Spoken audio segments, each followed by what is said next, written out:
আসসালামু আলাইকুম। আষাঢ়ের আগমন, এই যে আমাদের হাওরে নতুন পানির আগমন, ইন্ডিয়া থেকে পানি আসতেছে, ধীরে ধীরে পানি বাড়তেছে আর সারাদিন বৃষ্টি হইতেছে। বৃষ্টি তো আপনার একেবারেই থামতেছে না, মুষলধারে বৃষ্টি পড়তেছে।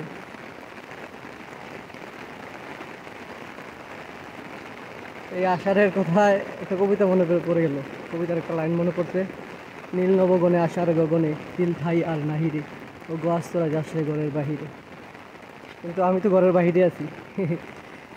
যাই হোক, বাড়িতে চলে যাবো, কারণ এখন দিনের অবস্থা ভালো না, যে কোনো সময় ঠাড়া মারতে পারে। গত রিসেন্টলি 2 দিন আগেও ঠাড়া একজন মারা গেছে, প্রতিনিয়ত মরতেছে।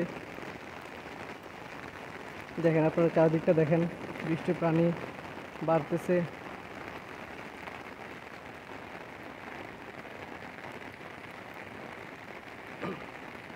ওইদিকে কিছুই দেখা যাইতেছে না, ওইদিকে কিন্তু অনেক বড় বড় পাহাড়, মেঘের কারণে সবই সাদা দেখা যাইতেছে।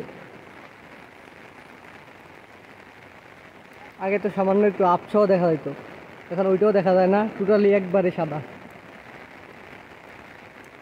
মোবাইলে যেই রকম দেখা যায়, বাস্তবে কিন্তু সেই রকমই, একই রকম, একেবারে সাদা দেখা যায়। বৃষ্টির কারণে বৃষ্টি পড়তেছে, বৃষ্টি কিন্তু এখানে বোঝা যাইতেছে না বৃষ্টি পড়তেছে, যে হালকা বোঝা যায়। এই যে নতুন পানির আগমন, পানি একটু যদি বাড়ে, তারপরে এই এই জায়গার মধ্যে আপনার এলাকার যারা মাছ ধরা পাগল, তারা এসে পড়ে। ওই যে ওই মাথা থেকে এই মাথা পর্যন্ত তার জাল থাকে। যাই হোক,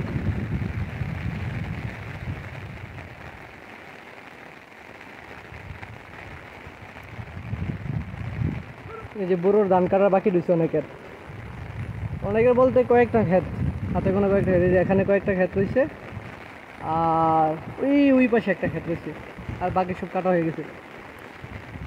ওকে, সালামু আলাইকুম, আজকের জন্য এখানেই বিদায়।